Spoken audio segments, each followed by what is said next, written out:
Hi, everyone. This podcast was recorded before the Itaewon tragedy that occurred on October 29th. So before we begin today's episode, we wanted to take a moment to send our deepest sympathies to the victims and all of those impacted. Our thoughts are with you all.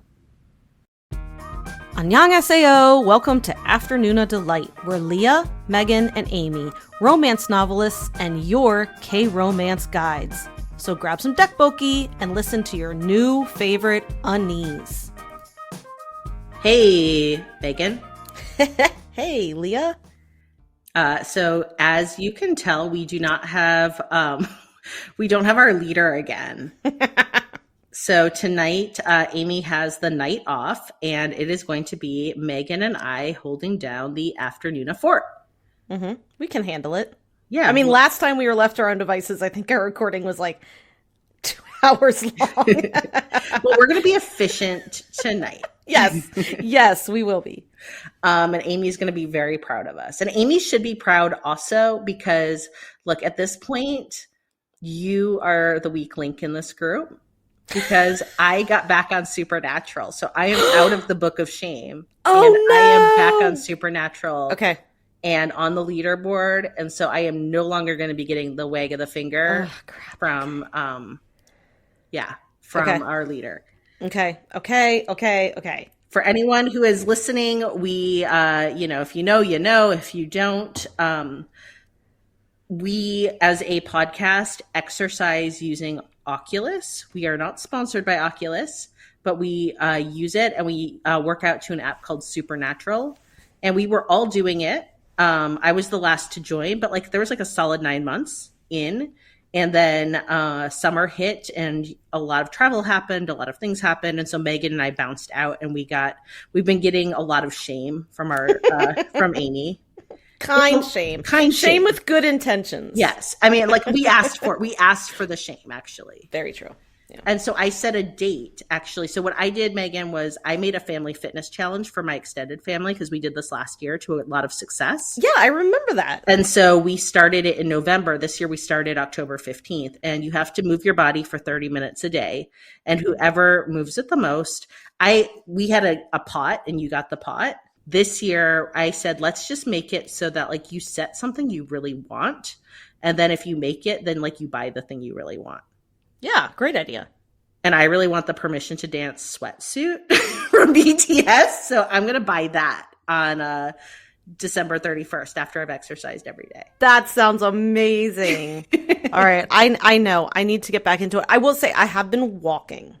Yeah. And that's that's great. I've been doing some, but I can't. I live in Pennsylvania. It's going to get to the point where I can't really walk in the morning because it's going to be 25 degrees outside. So I do want to pick up Supernatural again. So that's my goal. So my plug in doing it that I had kind of forgotten is it's really fun to listen to a bunch of different music that I don't always listen to. So I was the show tunes or, certain pop music that I'm just not as familiar with.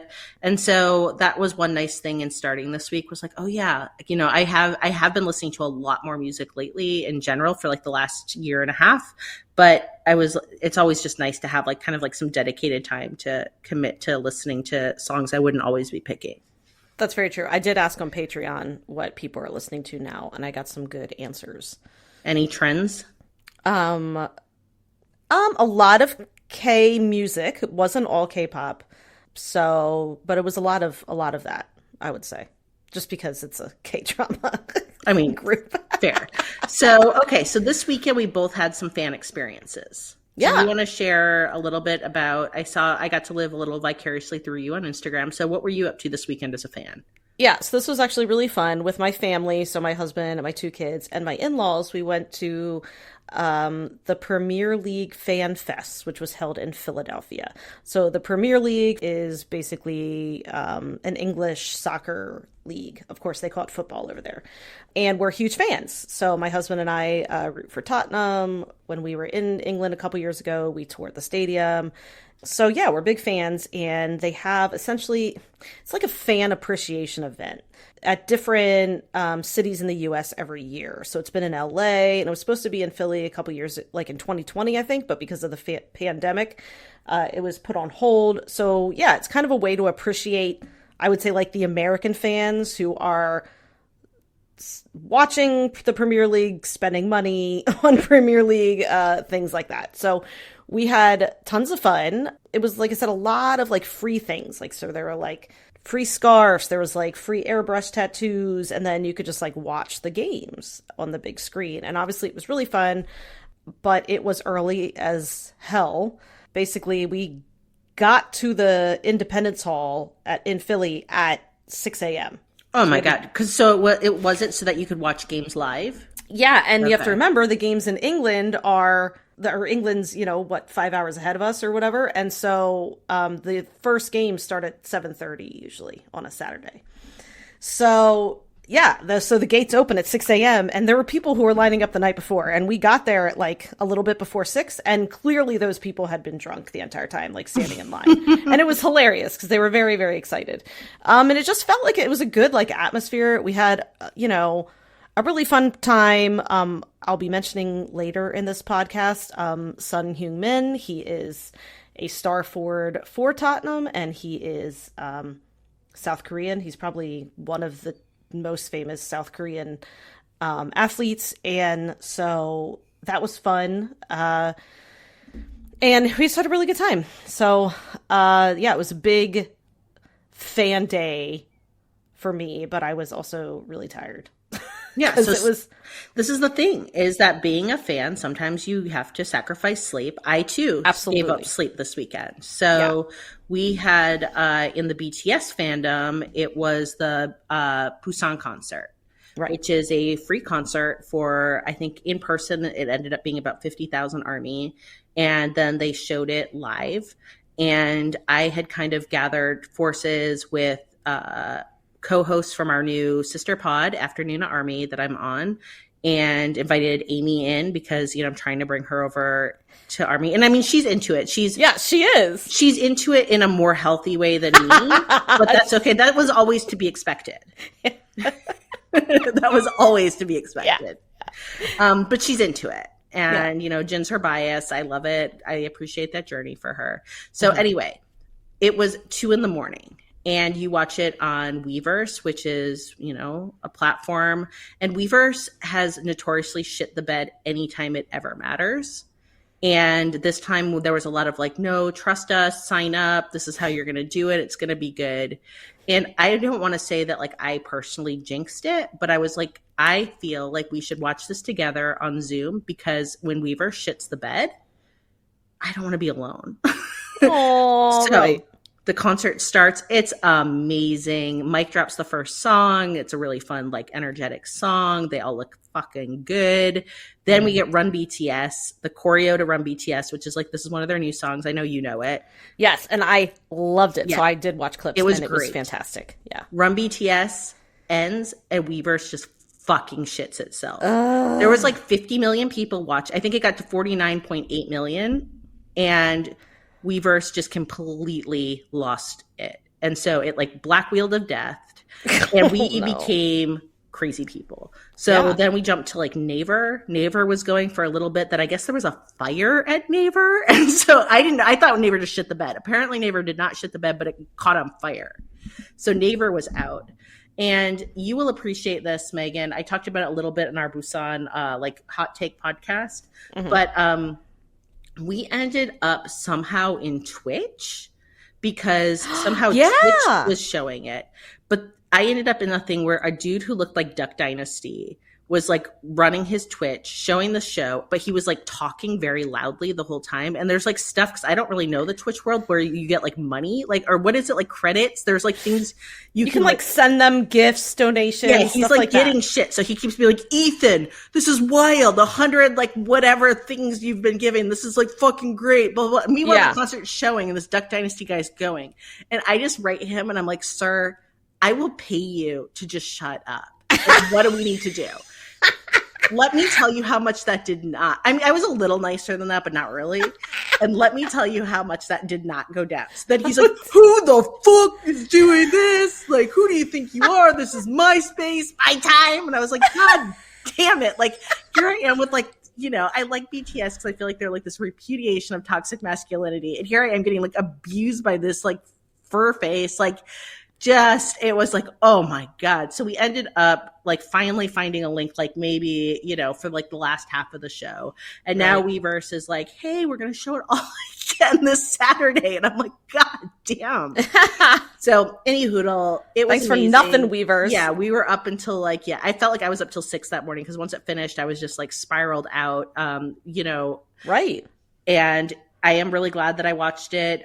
I knew Enlistment was coming. I wasn't surprised on Monday when they announced that like deferments are being waived and, Jin's going to be the first one to go. However, I was glad it didn't happen at the concert. I didn't expect it to. That wasn't the place. But I just knew that like I was like, look, you got to rally. This is like going to be the last time they're going to perform for a while. So I'm glad I did it.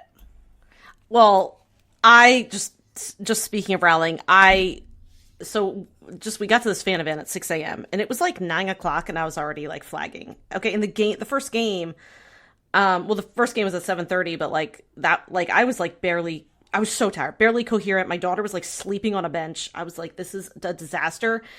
I also was like, look, it's that time of the month for me. I was cramping like crazy. Yeah. My, like that, the cramping that like goes down into your thighs. And I was like, I'm not going to make it. And like my husband and my son are having the time of their lives. And I wanted to have a good time.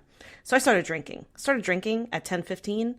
Best decision. What were you drinking? Just cheap Michelob Ultra, dude. Because it was like $10 a can. Cheap. I then had the best time ever. Like, I am telling you, that is all I needed to get me through. I was making friends with everyone. I mean, sometimes it just helps, right? Sometimes it just helps. I was like, to get through. Because again, I wanted to have a good time. It wasn't like I was miserable. I was just no. You know what? I'm having a good time here right now, but it's really been hot again today. Like we're having this like Indian summer type of thing going down all of a sudden. Oh. Fuck, I could go for a beer right now. That sounds amazing. Yeah. Oh, anyway, it was cold. It was cold outside too. And I was just chugging this beer. And then my father-in-law started drinking with me. And then it was great. So, awesome. Yeah. Well, okay. Tonight we're talking about, we kind of alluded a little bit about some of the more like news that's been coming in hot from South Korea, which is, BTS is going to begin their mandatory military enlistment. But that got us talking about the fact that, enlistment's something that is just kind of like part and parcel of any of us who are K-drama fans too. So if you're interested in like K-entertainment, enlistment is something that kind of is part of your fandom. Yeah, I feel like if you're a K-drama... Yeah, if you're any sort of K-drama fan, more than just like slightly casual, you know about military service because it kind of does surround the K-drama fandom. It just has to. Yeah, and it's also featured in drama. I mean, obviously, it's such a big pivotal part of society that, we'll often see it coming up in shows. So, I knew I knew more than like brushing strokes about it, but I didn't know like a lot. And so I thought, let's like do a little bit of a look into what is enlistment all about, kind of what's the history, how does it kind of work, who's going in, who's coming out, stories, because there's some like wild stories about enlistment. And we're coming at this from a place of, enlistment also, like any kind of time you start to touch on military issues, it can bring up all sorts of different feelings in folks. And so I just want to be really clear that for tonight, how we're kind of framing this is we're framing this very much as we are talking about a country that is not our own country. We are not going to be weighing in from an opinion perspective. I mean, sometimes if something's objectively strange or like interesting, I think that's okay. Yeah. But, we're not going to be passing judgment on like the moral right or wrongness of conscription, that sort of thing. Right. It's more just details about the history, who's entering this year, who just got out, those kind of details. Yeah, and how it works. And like, again, we're going to be looking at this like a bit high level. These are not lived experiences. We're not interviewing anyone. But I think that hopefully it'll be interesting. I found it to be rather fascinating. Me too. Doing a little bit of research for this pod, I also learned things I had not known. And I thought I knew a lot about it, the military service in South Korea. Yeah. So, okay, well, why don't we just kind of start to deep dive it? We'll be kind of popcorning back and forth, just wowing each other, and hopefully you listening with, different fun facts and interesting, tidbits of information. So hopefully by the end of this, we'll all feel like we know a little bit more about how this works. So I think let's start by framing it with the history of like, how did we get here? Like, what is kind of like just like that like short elevator pitch to how did we end up with mandatory conscription in South Korea? So are you cool if I just kind of like talk us through that quick? Absolutely. Okay. So we have had this like sense, there has been like an armistice agreement on the Korean Peninsula since the end of the war. Well, the war hasn't ended, but there's been this agreement since 1953. But technically, and I know we've touched about this on this before, but if you haven't listened to us before, or you're still kind of new to Korean dramas, the South is still at war with the North, and the North is nuclear armed. And and if you have read any of the recent news, you know that there is actually currently active provocation and things like that going on. It seems like every so often the North is doing like some flexing just to kind of be like, yo, we have this. These are like things, there's also, we're not going to get into the geopolitical of it, but yes, There's been flexing. There has been flexing, yes. And so as a result, this idea of conscription is taken very seriously. So seriously, in fact, that military service is enshrined as part of the Constitution as one of the 5 primary duties of a citizen.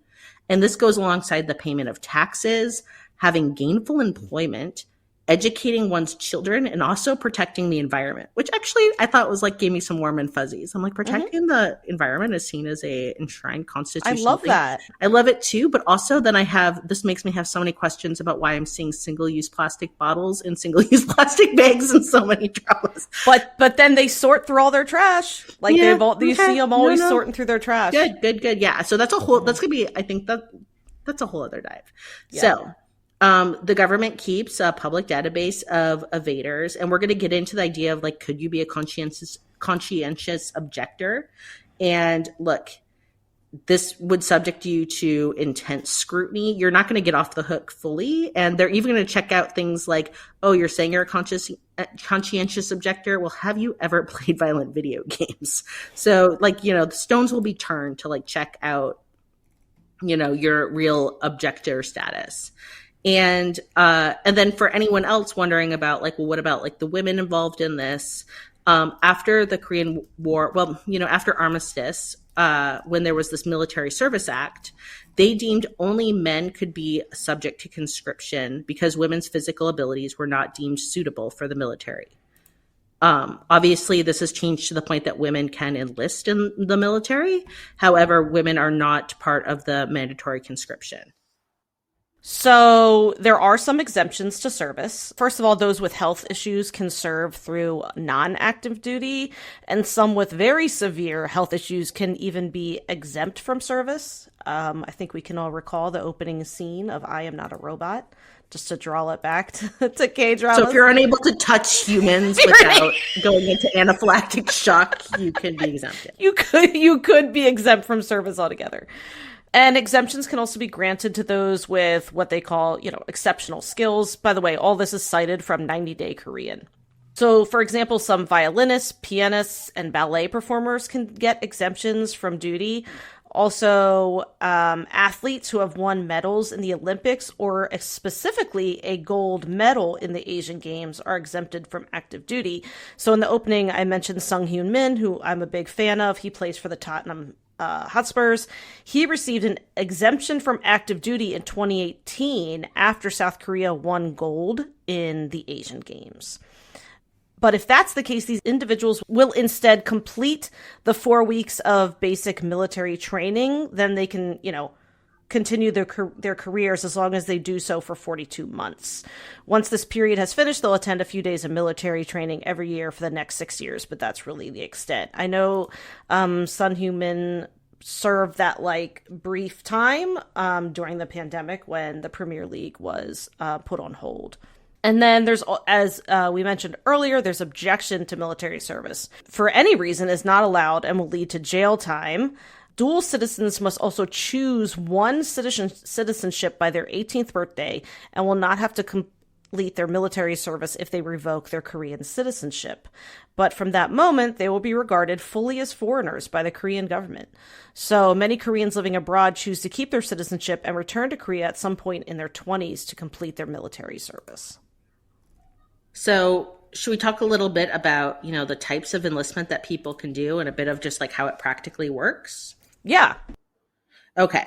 So basically from the global age of 18, it's when it becomes compulsory for men to serve in the military. And there's this kind of general sense, broadly speaking, again, like I don't want to be speaking for like Korean nationals, but this just seems to be kind of like part of the zeitgeist that happens, is that going into the service becomes this like, quote, must take step to go from like boyhood to manhood. And so I'm not going to weigh in on like my personal feelings about that, but like it seems to be kind of like part of like the vibe. And so as a result, many Korean men do finish their military duties in their early 20s. But, K-drama actors, idols whose careers kind of are starting to peak more in their 20s, they're going to try to push it back further a lot of times, not always, but a lot. And so are folks who are doing like some advanced studies. So people who are doing like their master's or their PhD, they can serve as late as 28. And so how long do people serve? It kind of depends. So if you're going to join something like the Army or the Marine Corps, it could be like 16 to 18 months duration. Those are seen as, kind of like more active engagement type of roles, I think. And so as a result, they kind of make it a little bit enticing to do it, I guess, because it's a shorter duration. And so I'm just inferring a little bit based on the duration, like what's seen as potentially cushier because it's a longer duration. The Navy is 20 months. The Air Force is 22 months. And then there's also like social service agents, which can be like 21 months-ish. And this has come down a little bit because when the Military Service Act was first enacted, everyone who was in something like the Navy or the Air Force or the Army, they all had to serve 3 years. And you do get paid when you're in the military, but you are not getting paid a lot. So I'm just giving it kind of like some very, very general strokes of like translating it from like won to US dollars. But let's say like you're a private, maybe like $500 a month ish. And then like going up to like maybe if you're a sergeant, it's going to be like maybe like $675 to $700 a month. Yeesh. Yeah. So still like, well below average salary. Mm-hmm. So yeah, you join up. Kind of the first thing that you do is you get that military haircut. We do see a lot of actors do their haircut and kind of then like show it off to fans. Mm-hmm, mm-hmm. It's kind of just part of that process. Yeah, EXO, the K-pop group, always had kind of a tradition where they would all put their hands on top of the member who just had their head shaved, who was about to enter. Oh God, it's like so emotional. I know. And I think that like I've also read that like that time like sitting in the chair and getting your head shaved is like when people like it's like shit's gotten real, right? Yeah. Like yeah, happening. Especially if you think about like K-pop idols who like in a way like their hair isn't theirs. Like I've heard of K-pop idols say that a lot. Like they don't get to decide their hairstyle, their hair color. Like a lot of them, at least, not until they're a little bit more famous. But I'm sure that that's difficult. Like it's like. One last kind of that's again taken away from you until it grows back. Yeah. Yep. And okay, here's something that I did not know, but I thought was interesting. So until 2020, smartphones were just a no on military bases. So just 100%, you are disconnected from the outside world, except for getting like short amounts of phone time or letters. Sorry, Samsung. However, starting in July 2020, that changed. So they have to have like some privacy apps, I guess, on their phone, and they're not allowed to like take photos or go on social media. So you're not going to be like you know, people have been loving like BTS and Instagram, like that's not going to happen. Like you're not allowed to be like social mediaing like your day. Right.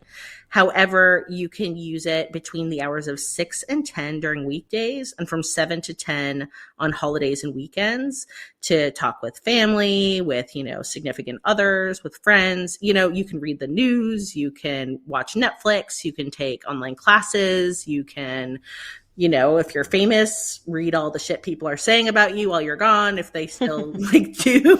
All the reviews of your show, and then you can't do a thing about it. Hey, you can listen to Afternoona Delight. We're here for you. So yeah, you can use your phone. You just can't be like posting content. And, you know, they're going to be eating all their meals on the bases. The food does not seem, I mean, I've never heard anyone be like, God damn, military food is just fucking awesome. Like, yeah. Anywhere. So, you know, it's not going to be great.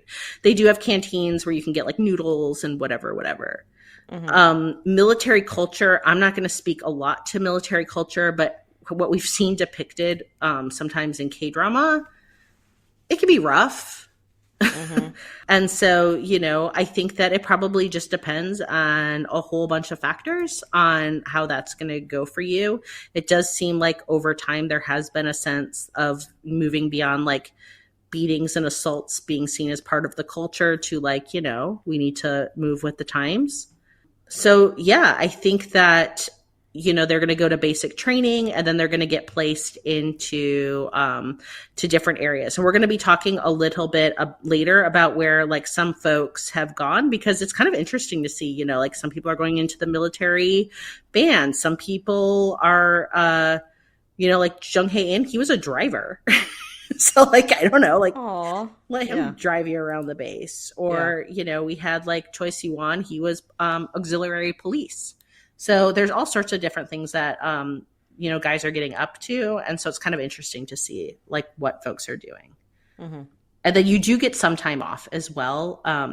A lot of times you get more time off if like you earn it through like exceptional performance. But beyond that, like you do after like 100 days, you get like a couple days off. And throughout, I think the whole time you're gone, you do get like a small chunk. It's not a lot though. Yeah. So what happens if you're like objecting to military service though? You're just like, you know what, like this just ain't it for me, maybe religious reasons or whatever. Mm-hmm. Yeah, like what's the movie with Andrew Garfield?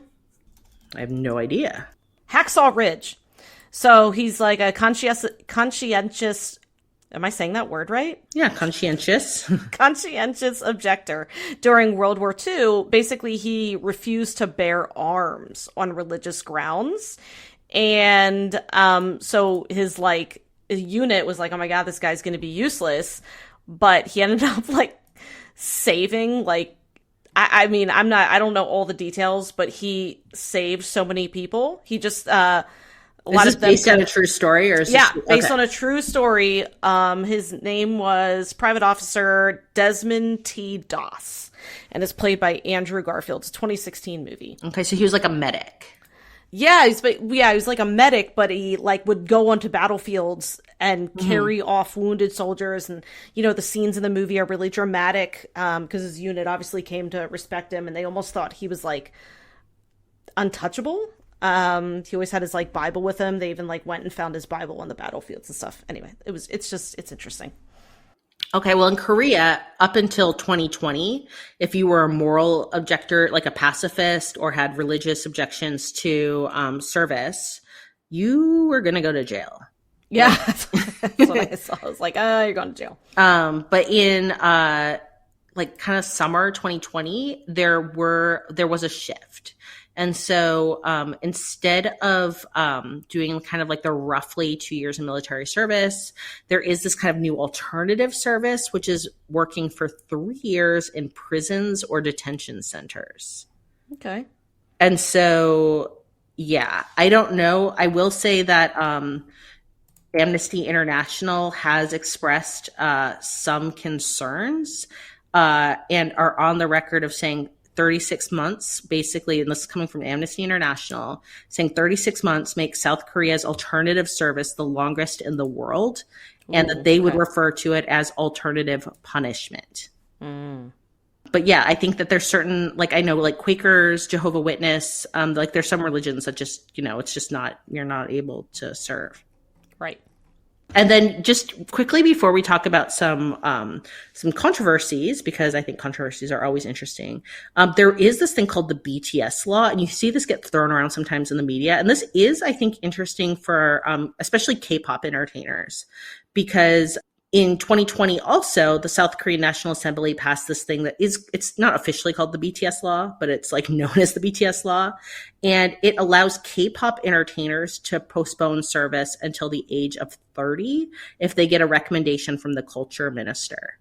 So that it used to be that service was like, 28 was the cap. And now just, Megan, I think you can speak to this a little bit, being like kind of like our resident K-pop expert of, when do you kind of peak in K-pop, and like the amount of time you're doing as a trainee, like, the sense of fairness of like, you only have kind of like a finite window to do some types of this entertainment. Yeah, I mean, most of them are debuting at 19, 20. I mean, yeah, there are some obviously who debut later, but that's actually kind of rare. Most of these companies scout kids in high school. They're training in high school, and then they debut after they graduate. And to be honest, it's so freaking grueling. Many have said by the time they're like late 20s, their bodies are almost starting to fail them, like meaning they can still like function as humans, but as K-pop idols and the rigorous dances and things like that, it's not happening anymore.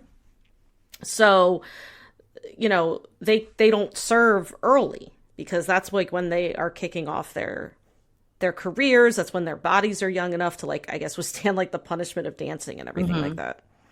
And so, yeah, now I think the only folks who have really done it to my knowledge have been Jin, like Kim Suk-jin from BTS, and Min Yoon-gi, because also even within BTS, they were the only members that have crossed the age threshold as well to actually like need to get this special deferment. Mm-hmm. And one other thing that I didn't mention, and I learned about this just like over the weekend, is that if you are over 28 as well and you join, because this also like can factor into like the PhD candidate, we talked about like if you're doing like some types of graduate school, etc., you then are not eligible to look at all branches of service. You can go to the Army, and that is it. Wow. So yeah, you're not going to like the Air Force base if like Jin's going to the Army basically, and so is Suga. Right. So, okay, let's talk about some controversies, though. So, Megan, there is this thing that was like the so-called celebrity unit. Mm-hmm. So I did not know about this. And because we were looking at the script and you were like, hey, Megan, do a little research on the so-called celebrity unit. And I had not heard of this. And I was very interested. So for about 16 years, many of the celebrities entering the military were basically used in a public relations capacity. When researching this, I saw like on CNN, there was a poster of pop singer Rain posing for a military campaign. And this was called the celebrity unit. I mean, that's what it was called. But in 2013, after complaints that the celebrities serving were receiving preferential treatment, the celebrity unit was disbanded. So when I say preferential treatment, like I do mean preferential treatment. You mean, did they get extra ramen? Like some celebrities were caught getting leave to date, like, some like romantic dates. Which is not allowed. You're not allowed to be conferring with civilians. Drink, and some even visited an illegal massage parlor. So they were secretly filmed, and the public backlash was swift. And obviously fellow soldiers also complained. Yeah. Because they were like, excuse me, like, what's going on? I mean, fair, reasonable. Right. So obviously the military apologized. It reflected really poorly on them, and it did. So yeah, in 2013, the celebrity unit was disbanded, and this is why we can't have nice things. Yeah, so we will not be seeing any of the celebs that we talk about a little later. Will not be going to a celebrity unit. I have to admit, there's something a little gross about, like calling something the celebrity unit. Yeah, and then using them, like these guys are getting preferential treatment, but they're encouraging, Joe Schmo down the street, like, join the Army. And it's like, yeah, you're having a great time, like. Yeah, and I mean, like, look, it's challenging, and there are, I think, like, considerations that come from like immense fame and challenges, and like we're gonna touch on some of that in a little bit too. But I mean, I think I think it was it's using them for public relations. It's a little. yeah, and then letting them go get a legal massage parlor visit. Yeah. Not that's not good anytime. Yeah. Okay, so one that's really famous that was kind of like an OG scandal is Yoo Sung-jun. So Yoo is a first generation K-pop singer who made his debut in 1997. And his first album, West Side, was this big hit, sold millions of copies, and he followed up with like more hits, and he was just kind of like chugging along until 2002. And, you know, he was playing the game, and he was stating to the public, like, yeah, of course I'm going to fulfill my military service. But just before he was to be, you know, going in, he renounced his citizenship to avoid the draft and became a naturalized U.S. citizen. So he was like being a little crafty. Yeah. And I mean, I can see it too, because like you said, it's like fame is fickle. Yeah. And you can see like when you're like, fuck, I am putting in the work here. I am chasing it. And I'm going to have to like pull the car over to like go like scoop like gruel in the canteen. Like, look. Yeah, that's rough. So again, I'm not weighing in, but I'm like also like there's also realities. Like you can see where like the thought process goes sometimes. Yeah. And so look, South Korea did not come to play on that one. They considered it to be an act of desertion. They deported him and permanently banned him from entering the country. They were not playing. Oh, no. So at this point, he is allegedly, like I saw this being claimed as fact, but I don't have like research to show that like he is in fact the only person in history. But I've seen statements saying he's the only person in history banned from his country for changing his citizenship. And this is still being litigated even as late as like September 2022. Oh my God. And as far as I can tell, and look, like I said, I did not do like the deepest of deep dives on this, but from like the cursory look I took, he's been allowed back in the country one time. And that was when his fiance's father died, like in the early 2000s. Oh man. So, oof. And another one that's just kind of a wild one is Psy. Like, you know, Psy's famous, like Gangnam Style, Psy, that Psy. So he, you know, he put in his time. He jumped in 2003 and he completed it in 2005. Yet somehow, like, after the fact, state prosecutors were like, you know what? Like, you were on TV during that time and, like, you did some concerts. And that's not allowed. Yeah. So he got in big trouble and he had to re-enlist. So he did 2 tours. Oh, shit. Yeah, see, I know that Baekhyun, who is a singer from EXO, he's serving right now. Yeah, he was in Scarlet Heart Ryo. I love him. Yeah. So he was like, and I fully believe it, to like still give his fans content. I think he had like pre-scheduled content either on YouTube or on Instagram, and he was like still posting. And they made him take it down because they're like, you can't be making any sort of income. So even though he had made the content, because I've wondered this with BTS. I think even though, because we were like, is this going to be like Captain Ree style, you know, from Crash Landing on You? You could just like pre-post shit for like, you know, 2 years. I don't know. I mean, there was like more to it. I just remember that he was made basically to like delete things and not provide. But, you know, I don't. So he is able, and so one thing I did find out is that you are able to receive income. And so this is where if you're a creator, so if you're an idol, like any kind of creator, if you have things that you are getting revenue from that you did before you went into service, you can continue to get that revenue. That revenue can go into an account.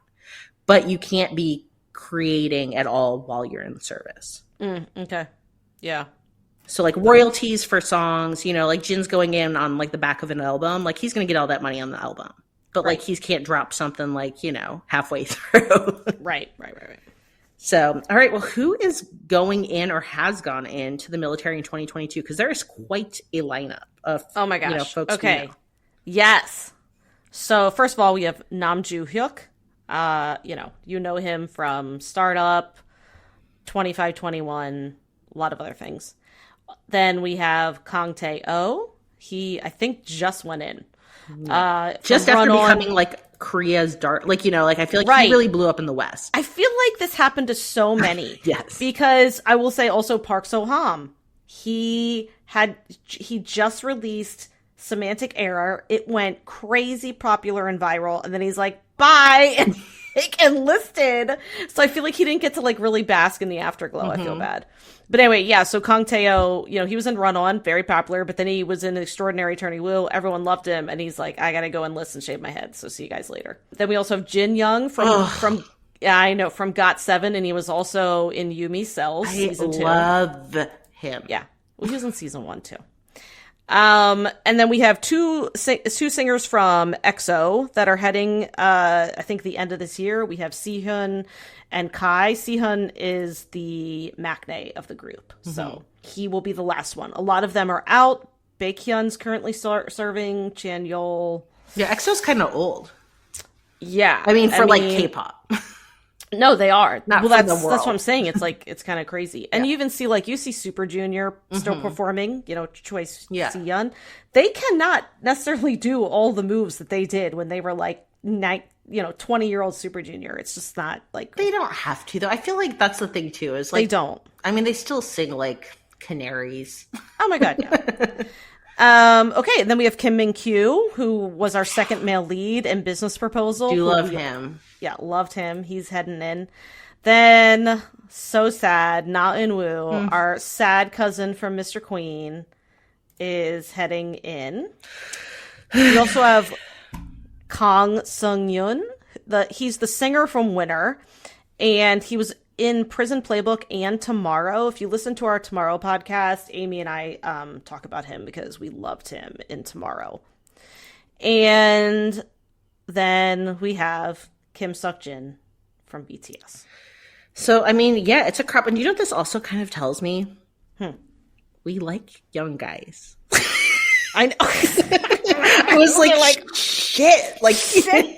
We've been fawning over these guys and they're like 25, 20. Lee Dong-wook's like, what is going on? I'm here.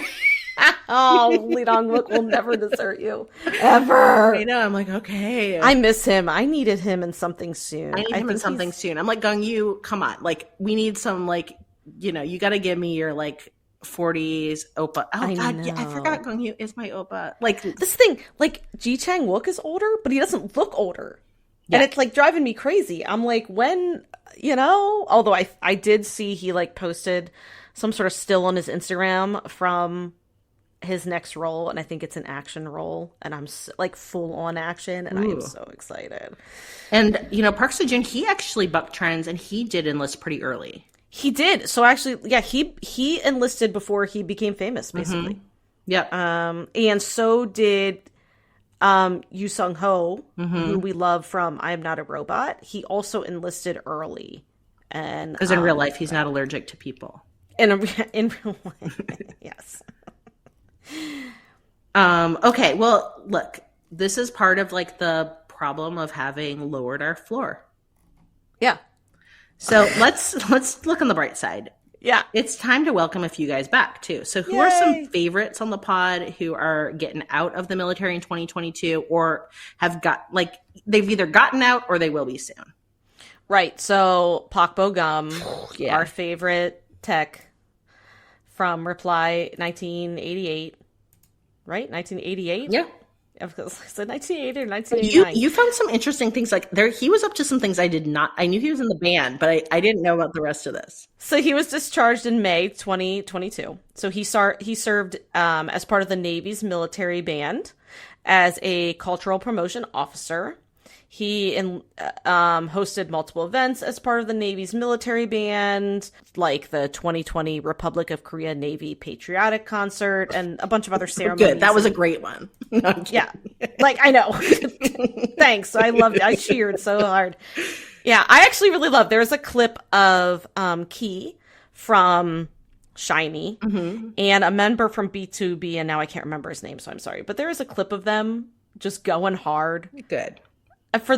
During the military band, they became really good friends and they served in the military band together, and it is adorable. And I'll post on social media when this episode comes out because they're having the time of their lives in the back of the military band with their like percussion instruments. Anyway, so the cool thing about Pak Bo-gum that I found is he took an examination to become a hairdresser. I mean, amazing. Amazing! At the Naval Education and Training Command, and he passed the practical test to be a skilled technician, which means barber. So reportedly, he'd always had an interest in being a barber. So I just think it's like good for him. I love it because he rocks such a bowl cut. I know. I just love him. Like, good for you. Yeah, good. Yeah, you know, barber it out. Yeah, this was all cited from Pink Villa, just so no.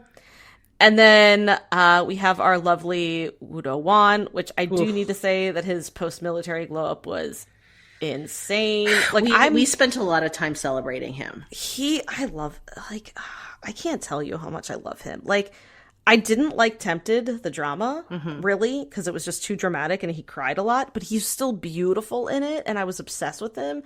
And then I saw him in King the Eternal Monarch, and I'm like, what the hell? Like, I love him. And then he came out of the military and he posed in like mesh shirts on the cover of a magazine. Like, yeah, he was in like the high fashion, like Vogue, like, my God, GQ type stuff. Yeah, he blessed us. Like, it was fantastic. But anyway, he was discharged in January of this year. So this was really interesting. I read some quotes from him and I thought they were really honest, and it's something that I've always wondered.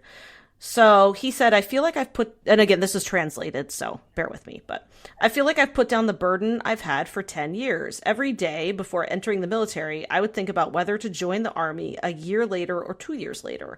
I thought a lot when I was working on projects too. I think I had a desire and obsession to somehow show good performance because I thought the flow of what I've been doing would be cut off.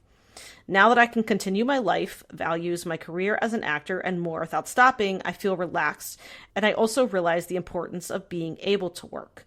And this was cited from Soompi. And I really love that because I've always wondered that. I'm like, do they feel, or do some of them feel like this is hanging over their head in a way?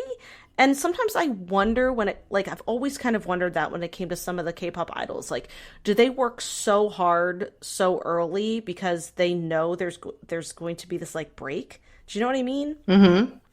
So I just thought that was really honest of him, and it was something I've always wondered. So, and then last we have Taemin, the beloved maknae and honestly national treasure of SHINee. So Taemin's story is kind of sad. He should be discharged the end of this year. But early this year, his agency released a statement that Taemin had been transferred from the military band to supplementary service. Basically, Taemin has always suffered from depression and anxiety, before his enlistment, and he was receiving treatment and therapy during his service, but his symptoms worsened. And the military basically was like, it's impossible for you to continue this military life and treatment at the same time. So he was transferred to supplementary service. So he's now fulfilling his military duty as a public service worker. There were reports he was having a rough time, but again, these are just like murky reports with, you never really know. But I really feel for him. I love Taemin a lot. I feel like he served his country since he's been like 14. And I just, I hope he's okay. I hope he is discharged soon and, is able to, get the treatment that he'd been receiving all along. So. Yeah, I think that's like always a hard thing is that like, how do you, it's pretty loose in terms of like what your physical abilities are, what your mental health is. I mean, like they're going to take you pretty much. Like there's not a lot of paths to be like, yeah, I'm not okay. Right. Yeah. I mean, I just think the mental health aspects is, that's rough. It is rough. And I do wonder how it is being, basically super famous when you have these people that are, idols or actors coming in. Yeah. We don't know. And we can just, send out we can do the best as fandom to support folks and be there when they get out. Right. And I did want to mention the band ONF just because they did something that was a little different. So usually these K-pop idols and their groups are money makers for their agency. And a lot of times they're pretty much all the time, the agency decides when they will enlist.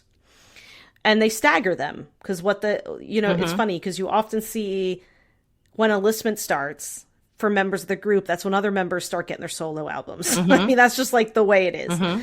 And so, that's normally what happens. But ONF, who I really, really enjoy. Yeah, we really liked them. Like, you recommended some of their songs, and that Beautiful song is still one of my Beautiful is a great favorite song. So all of them enlisted at the exact same time. The only one who didn't enlist was the member who is Japanese. So obviously he doesn't have to serve. But they all enlisted at the exact same time. And I think it's really smart. I personally would almost rather that as a fan. Like, just go, like, serve. Like, we're not going to forget you. Just go serve, then come back. But they had it was a really emotional video because they all like kind of shaved their heads together. And I also thought that was kind of special that they were able to like be there for each other. And there's been clips of them that they've been performing for the troops. Are they serving together?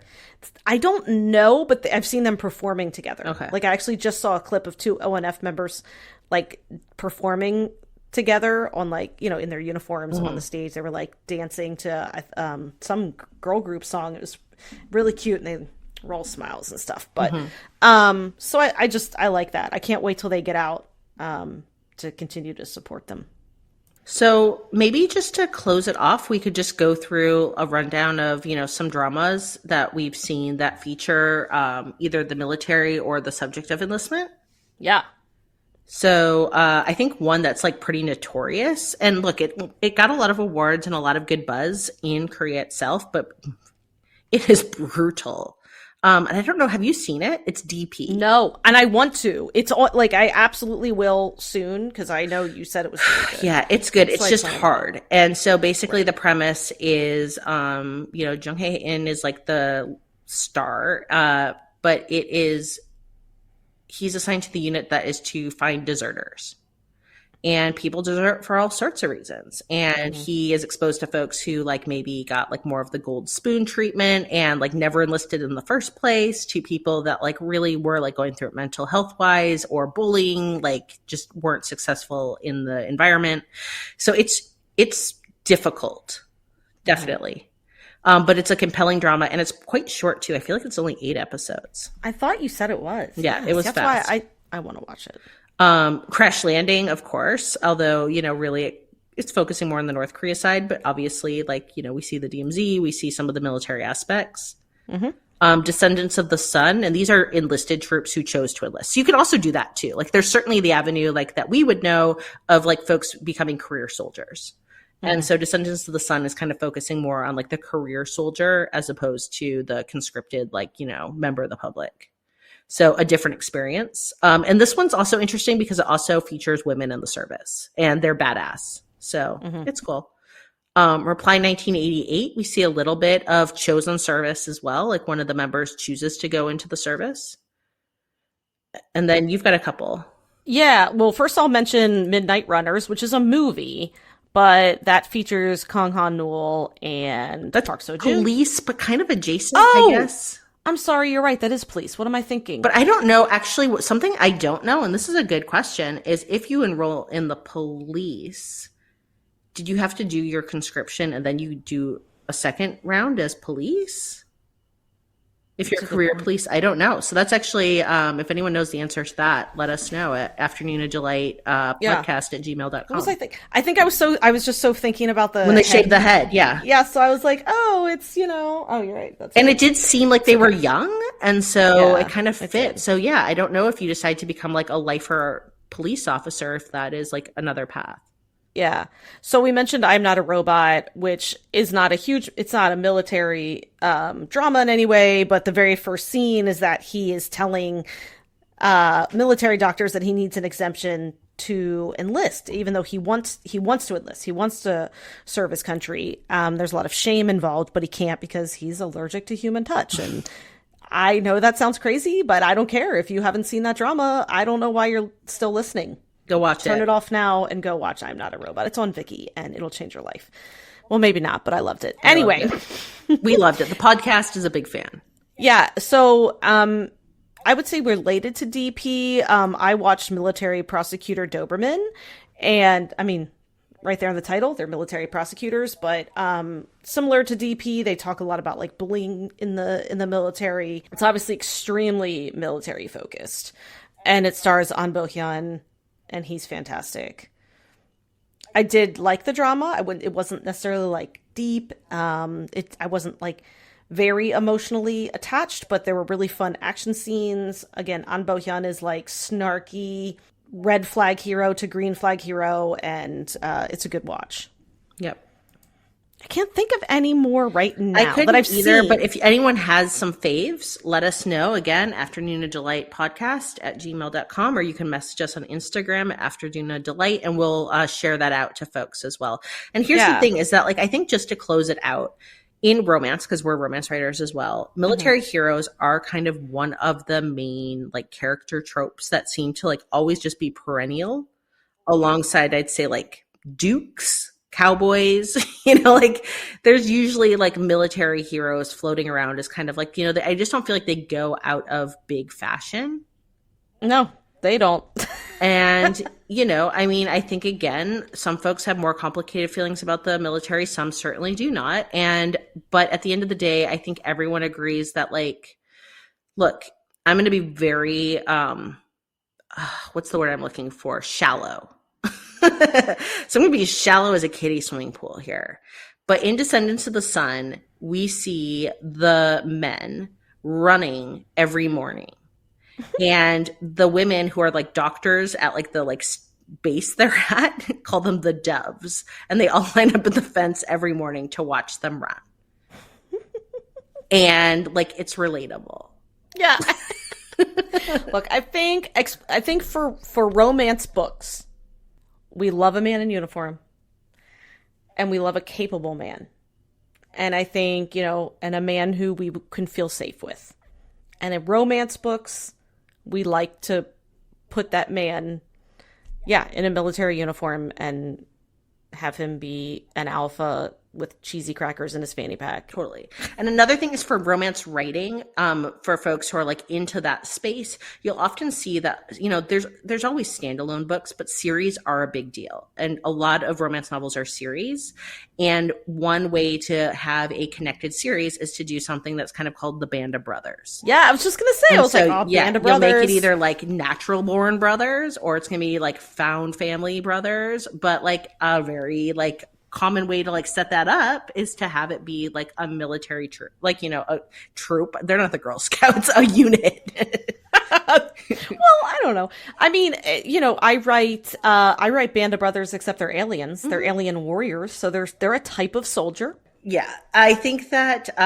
So I think basically what we can say is this 2022 has been a big year for a lot. I mean, a big year for a lot of our faves. I think collectively as appreciators of Korean entertainment, I think many of us here in the West have lowered our floors a lot since the pandemic. Like, I don't feel like I'm alone in this. No. And so therefore this like idea of enlistment, like, which kind of seemed like, oh, that's what like the young guys do. I know, right? It's like, well, shit, man. Well, again, it's kind of hard because with actors and idols, we are looking at these guys.